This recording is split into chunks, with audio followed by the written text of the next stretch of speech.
I buried my daughter on a gray, desolate afternoon.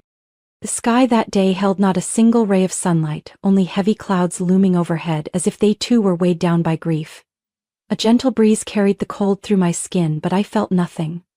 Around me, muffled sobs and murmured condolences filled the air, yet they were nothing more than distant echoes lost in the numbness consuming me. I stood motionless before the small grave, the final resting place of Ellie, the daughter I had loved more than my own life. My trembling hand reached out, fingers tracing the cold, unyielding stone where her name was etched. Just a week ago, I had held her in my arms, stroked her soft curls, kissed her forehead each night before bed. And now, Ellie was nothing more than a name, a mound of earth, and an emptiness that could never be filled. Family and friends approached me, one by one, placing a hand on my shoulder, offering words of comfort that I no longer had the strength to acknowledge. They stood beside me, but I knew none of them could truly understand the weight of this loss. It was too immense, too cruel. I glanced around, as if searching for something, or someone, but the space beside me remained empty. The hearse rolled away and the crowd slowly dispersed, leaving behind a silence so vast, so unnatural it sent a chill through me. A silence that should not have existed. I didn't need anyone to tell me what I was waiting for. I didn't need a reminder that I should not have been alone today. The phone in my pocket vibrated. I pulled it out, glanced at the screen, and in that instant, my breath caught in my throat. "Busy with a meeting, I'll call you later." The words flickered before me, cruel and impersonal, like a twisted joke. Busy with a meeting, a short, cold message. No apology, no explanation. I blinked, forcing myself to swallow the pain rising in my chest. No, he wouldn't, he couldn't. My gaze drifted down to the small text beneath the message, and in that moment, the ache in my chest shifted into something else entirely. A location tag. Not an office building, not a conference room. A luxury beachfront resort. I clenched my phone so tightly my knuckles turned white, my vision blurring, not with tears, but with the sudden, searing heat of rage. I was standing here, before our daughter's grave, trying to hold myself together amid the wreckage of my life, while he was lounging on a sunbed, sipping cocktails under the tropical sun. A gust of wind swept through the cemetery, stirring the white flowers on the grave. I stood still for a few seconds, but not out of sorrow anymore. The pain had given way to something else, something fiercer, something burning. I took a deep breath, shoved my phone into my coat pocket. Did he really think he could disappear like this, that I would just cry, grieve, and accept it? He was wrong. I sat in the empty house, the dim yellow light casting a suffocating stillness over the space. The laptop screen glowed before me, each image slicing through my chest like a blade. Ethan hadn't just betrayed me, he had betrayed Ellie. In the final months of her life, while I sat by her bedside, waiting for a miracle that would never come, he was with her. When I called him in the dead of night, pleading for him to come home because Ellie didn't have much time left, he turned off his phone. When I buried my face in my hands, clutching my daughter's tiny fingers, praying for just a moment of his presence, he was lying on sun-drenched beaches, sipping wine with his mistress. I closed my eyes, a fresh wave of pain crashing through my chest, but this time I refused to let it drown me. I couldn't sink into grief any longer. I couldn't let this loss break me. I had to do something. I had to know the full truth. I opened our joint bank account, something I had never thought to do before, because I had trusted Ethan. Trusted that no matter how strained our marriage had become over time, he was still a responsible man. But the numbers on the screen told a different story. Suspicious transactions, large withdrawals labeled as business expenses, a flood of charges from five-star hotels, luxury restaurants, high-end jewelry stores. Nothing related to work, nothing related to Ellie. Just lavish spending I had never known about. I scrolled down to the most recent transactions and saw a name that appeared over and over again, Madeline Pierce. My grip on the mouse tightened, my mind blank for a few seconds. I copied the name and searched for it on social media. A profile appeared instantly. Her profile picture showed a young woman with golden blonde hair, striking blue eyes, and a radiant smile. I scrolled through her timeline, feeling an icy chill spread through me as I saw the photos. Ethan. He was in dozens of them, relaxed, carefree, enjoying vacations I had never even known about. He looked nothing like a man who had just lost his child. He was grinning beside Madeline, their hands entwined on a yacht, embracing on a sunlit beach, raising glasses of wine in candlelit restaurants. The most recent photo had been posted just 3 days ago. The same day I was in the hospital making arrangements for Ellie's funeral. I clenched my fists, my breathing ragged. The comments flashed before my eyes, each word like a stab to the chest. It's amazing to have a man who spoils you like this. Such a dream vacation, thank you my love. Ethan responded with sweet words, heart emojis, and promises of more trips to come. I couldn't believe what I was seeing. There was no room for doubt anymore. He hadn't just betrayed me. He hadn't just lied to me about work. He had abandoned his own daughter to live a lavish life with another woman. A chilling realization crawled down my spine. This wasn't just an affair. The money he had withdrawn wasn't just for hotels and romantic dinners. I stared at the balance of our bank account. The money that should have gone to Ellie's medical bills, to her painful treatments, to the slim chance of her survival, was gone. Rage ignited within me like fire. I couldn't just sit here and let this be forgotten. I needed more than social media photos, more than credit card statements. I needed undeniable proof. I opened my browser, my hands trembling as I typed in a search. After a few minutes, I found the name I was looking for. Eleanor Finch, a private investigator with glowing reviews for uncovering financial fraud and infidelity. I hesitated for just a second, then pressed the call button. After a few rings, a calm, steady voice answered. "This is Eleanor Finch, how can I help you?" I took a deep breath, forcing my voice to stay even. "I need you to find out everything about my husband." I stared at my phone screen, the message already typed but not yet sent. Just one press, and Ethan would receive it, and my plan would begin. For the past 3 days, I had worked relentlessly with Eleanor, gathering everything I needed to ensure Ethan had no way out. Suspicious financial transactions, luxury hotel receipts, intimate photos of him and Madeline, and most damning of all, the emails he had sent her. Promises of a new life, a fresh start, a future where Ellie and I had never existed. I closed my eyes and took a deep breath. The anger still burned in my chest, but I refused to let it control me. I wouldn't storm in recklessly. I would do this perfectly, step by step, leaving him with no way out. I opened my eyes and pressed send. "Ethan, I've been thinking a lot. We need to talk. I don't want us to end things this way. Meet me at the vacation home this weekend. We need a chance to work things out." It took him less than a minute to respond. "I think so too, I'll be there." So easy it was almost frightening. Ethan thought I was hesitant, that I was softening. He had no idea I was prepared for everything. I carefully packed all the evidence into a leather folder, including the last video I had recorded of Ellie. Her giggles echoing in the garden, her curls bouncing in the golden afternoon light, her bright eyes lighting up whenever I called her name. I knew Ethan wouldn't be able to watch it without feeling something. But his guilt wasn't my concern. I wanted him to understand that everything he had done would have consequences. The weekend arrived faster than I expected. I drove to the vacation home. A place that had once been filled with our happiest family memories. Now, it was nothing more than the stage for Ethan's downfall. Inside, I switched on the lights and arranged everything neatly on the dining table, the folder of evidence, my laptop, and a bottle of his favorite wine. I wanted him to feel at ease, to believe for just a moment that things were in his control, before realizing he had walked straight into a perfect trap. The crunch of tires on gravel echoed from outside. I took a deep breath, composing myself just as the door swung open. Ethan stepped inside, carrying himself with the same unshakable confidence as always. He wore a light blue dress shirt, khaki pants, and loafers, looking more like he was arriving for a casual date than a serious conversation about the ruins of our marriage. "Honey," he said, flashing that familiar smile, as if we were still a normal couple. I didn't answer. I simply gave him a small, unreadable smile and gestured for him to sit. He pulled out a chair and leaned back comfortably. "I'm glad you changed your mind. I know things have been difficult, but I believe we can still—" I slid a folder across the table, cutting him off. "Read this, then we'll talk." His smile faltered for just a moment, but he picked up the folder and flipped it open. I stared at him as he flipped through each page. Bank statements, hotel receipts, transactions under the name Madeline Pierce, intimate photos of him and her. One by one, Every detail of the secret life he had tried so hard to hide was now laid bare before him. He threw the folder onto the table, his face drained of color.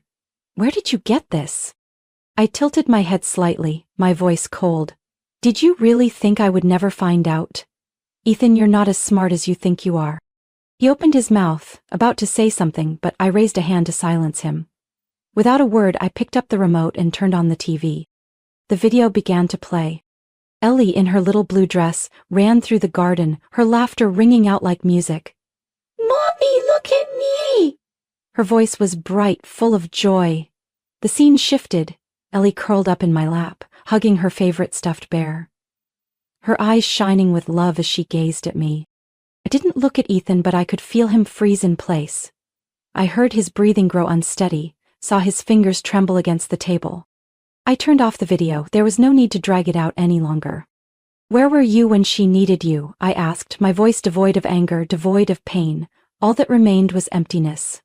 He said nothing. His head dropped, as if searching for an excuse, but we both knew that no words could justify what he had done. I slid another folder toward him. "I've already sent these to your company's board of directors. They'll soon know about the money you've been embezzling, and don't expect to escape the authorities either. I've reported everything to the police. That perfect life you built on lies? It's about to come crashing down, Ethan." His eyes widened in panic. "Evelyn, please, we can talk. I can fix this." I stood, looking down at him from above. "You took everything from me," I said slowly, deliberately. "Now it's your turn to pay the price." Then I turned and walked away, leaving him there, alone, surrounded by the ruins of his own making. That morning the city felt as if it had just awakened after a storm. And on the front page of every major newspaper, across every online news site, one name appeared over and over again. Ethan Carter. Ethan Carter under investigation for corporate embezzlement. Man who abandoned his family accused of fraud and infidelity. Ethan Carter, from financial mogul to exposed betrayer. I sat at the dining table, sipping my coffee, quietly reading each headline. Ethan's face dominated the front pages. Him in one of his expensive suits, his once confident expression now pale and shaken. Wedged between two officers as they escorted him out of his office building. Just hours ago he had been a respected figure in the financial world, a man who exuded power and control. But now everything had crumbled. Eleanor had been right. His company's board of directors couldn't ignore the evidence I had provided.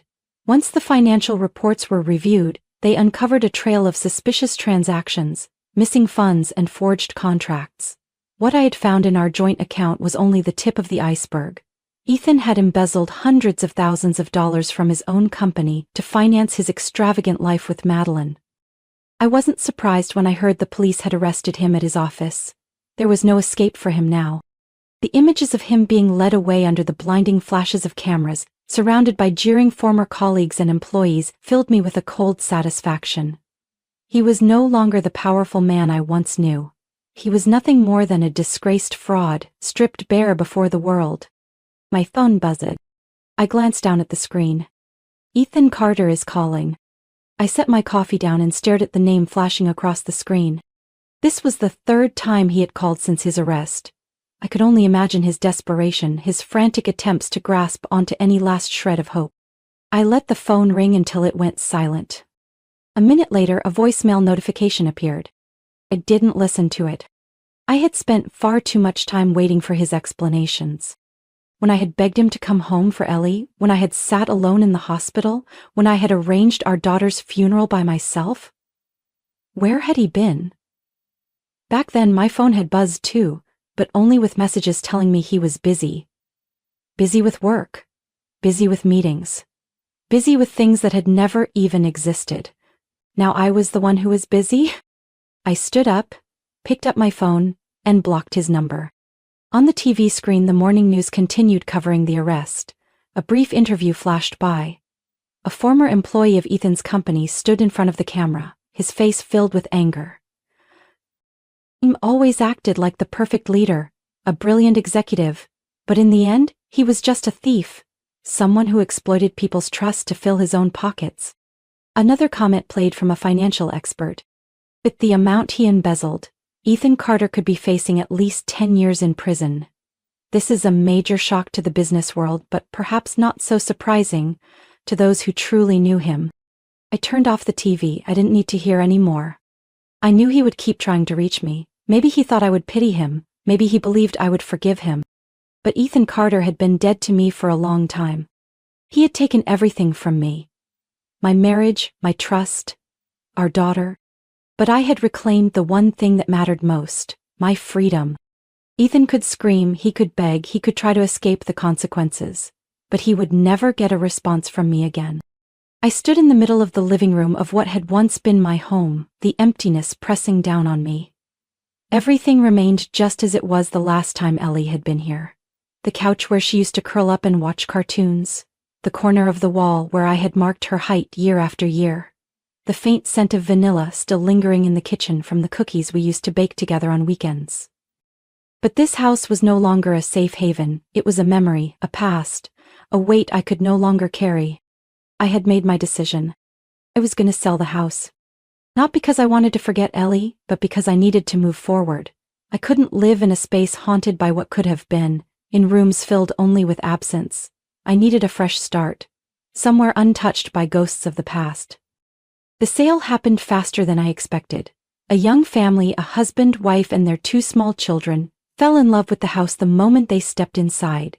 I watched them, and for a moment I saw a reflection of my past self. A hopeful mother, an innocent child, a home waiting to be built.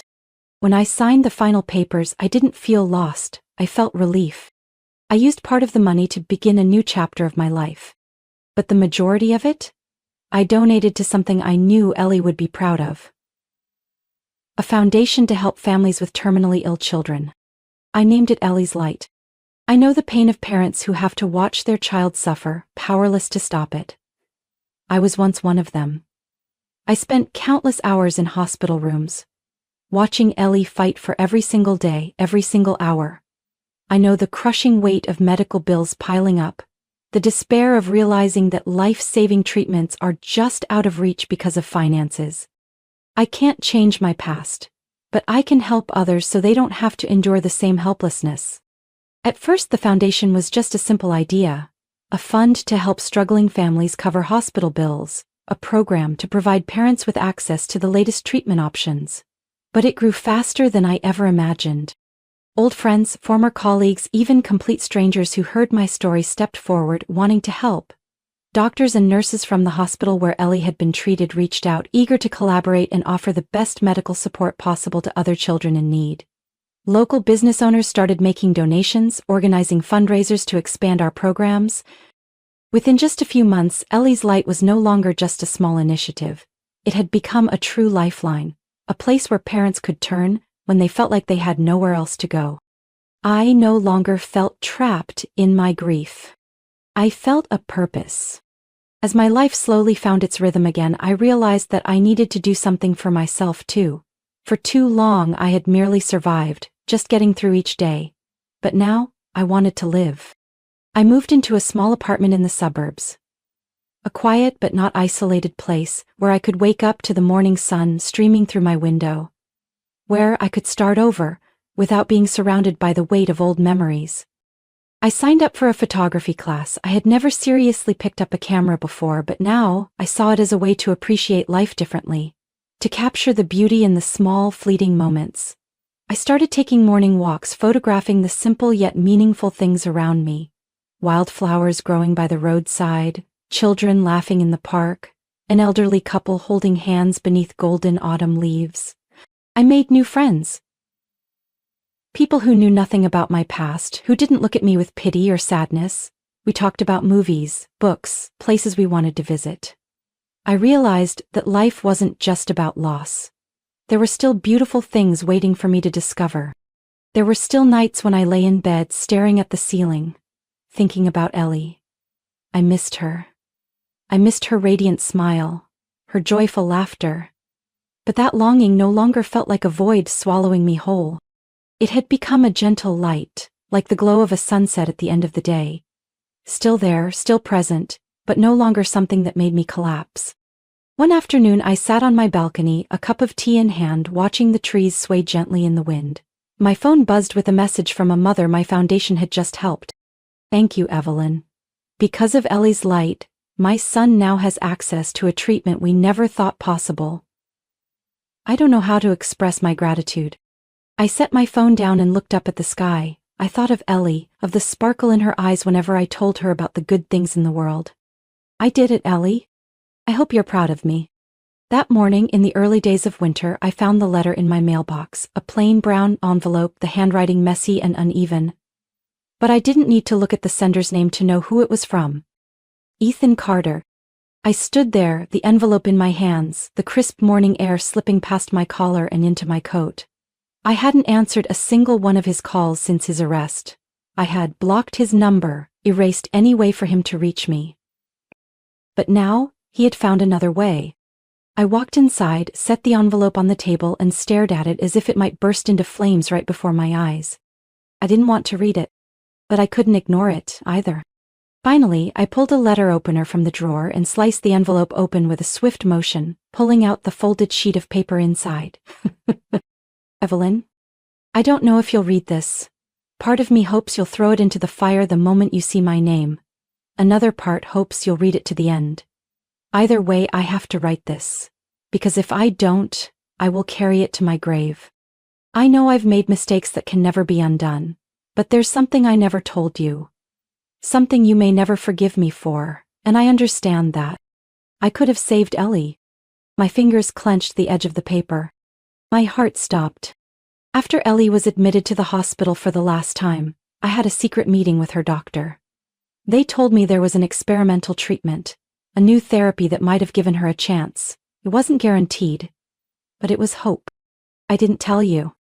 I didn't tell you because I was scared. I was afraid that if we tried and it failed, you would never forgive me for giving you false hope. I was afraid you would hate me even more than you do now. But now, as I sit in this tiny cell, surrounded by four walls with nowhere to escape, I finally see the truth I should have faced long ago. I made the wrong choice. Not because you would hate me, but because I stole our daughter's last chance. I don't expect your forgiveness, I just need you to know that I have lived with this guilt every single day. I have nothing left. But the greatest loss wasn't my career or my reputation. It was Ellie. And I was the one who destroyed her only hope. I'm sorry, Evelyn. Whether you believe it or not, I truly am. Ethan." I set the letter down. The first feeling that washed over me wasn't rage or hatred. It was emptiness. I should have been furious. I should have screamed, torn the letter apart, broken something. But instead I just sat there, motionless. Ellie could have had a chance. Not a certainty, but a chance. And Ethan took that away from her. I didn't know how long I sat like that. The apartment around me felt eerily quiet, the ticking of the clock on the wall the only reminder that time was still moving forward, whether I was ready or not. Maybe this was why he had tried so desperately to contact me. Not to beg for forgiveness for the sins I already knew about, but for this. The truth he had kept buried for so long. A week later I scheduled a prison visit. I wasn't sure why I was doing it. I didn't want to see him. I didn't want to hear his voice. But some part of me knew that if I didn't go, I would never truly put an end to this. The prison was cold and sterile, just as I had imagined. I sat in the visitation room, separated from the man I once called my husband, by a thick sheet of glass. Ethan entered, dressed in a wrinkled orange jumpsuit, his body thinner, his face hollow. He looked at me, his eyes empty, exhausted. No trace left of the arrogant man I once knew. I picked up the phone, he did the same. For a moment he said nothing, he just stared, as if he couldn't believe I had actually come. I looked at him. Not with anger, not with pity, just with the quiet acknowledgement that this would be the last time I ever saw him. "I don't know if I can ever forgive you," I said, my voice steady, emotionless. Ethan took a shaky breath. "I understand. But I can let go." His eyes flickered with something, maybe surprise, maybe relief, but I didn't give him the chance to say anything else. I placed the phone back on the receiver, stood up, and walked away without looking back. This time I was truly leaving the past behind. In the days following my visit with Ethan, I felt something shift inside me. Not an overwhelming wave of emotion, not a sudden moment of clarity, but a quiet, creeping sense of relief. I no longer felt anger when I thought about the past. No more sleepless nights fueled by hatred. No more feeling trapped in an endless cycle of grief and betrayal. For the first time in years, I felt free. Without Ethan. Without the weight of losing Ellie crushing me every second of the day. I began to live. I poured myself into Ellie's light not just because it was my daughter's legacy, but because it gave me purpose. The foundation grew beyond what I ever imagined, helping more families than I thought possible.